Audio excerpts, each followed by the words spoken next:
Big TV భక్తి సమాచారం WhatsApp ఛానల్లో జాయిన్ అవ్వండి. అన్ని విశేషాలు ఎప్పటికప్పుడు తెలుసుకోండి.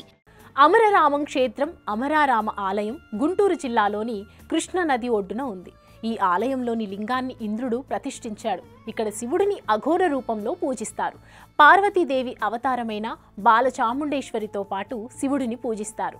అమరేశ్వర ఆలయ గోడలపై ఉన్న 35 శాసనాలు ఉన్నాయి. అందులో మొట్టమొదటిది 11వ శతాబ్దం నాటిదని పండితులు అంచనా వేస్తున్నారు. కాలక్రమేణా భీమేశ్వర ఆలయాలతో సంబంధం ఉన్న ఇతిహాసాలు వాటిని అమరేశ్వర ఆలయంతో అనుసంధానించి ఉండవచ్చు. ఇక్కడి శివలింగం అత్యంత ఎత్తైనదిగా ఉండటం వల్ల అర్చకులు ఒక పీఠ మీద ఎక్కి ప్రతినిత్యం అభిషేకాలు నిర్వహిస్తూ ఉంటారు. ఇక్కడి శివలింగం పై భాగంలో ఎర్రని రంగు మరక ఉంది. ఆ మరకే రక్తపు మరక.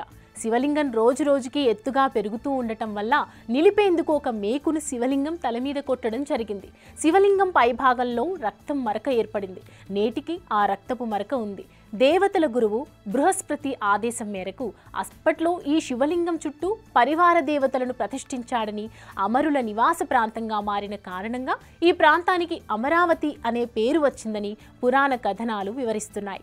పురాణాల ప్రకారం ఈ ఆలయం గొప్ప హిందూ ఇతిహాసం మహాభారతంతో ముడిపడి ఉంది.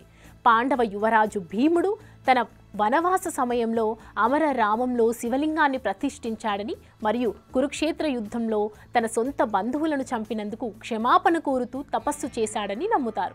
అమరారామ దేవాలయంలో మహాశివరాత్రి, నవరాత్రి, కళ్యాణ ఉత్సవాలు అత్యంత వైభవంగా జరుపుతారు. గుంటూరు నుంచి 40 కిలోమీటర్ల దూరంలో ఈ ఆలయం ఉంటుంది. గుంటూరు, విజయవాడ, మంగళగిరిల ద్వారా కూడా ఈ దేవాలయాన్ని చేరుకోవచ్చు. For more videos like this, subscribe Big TV channel.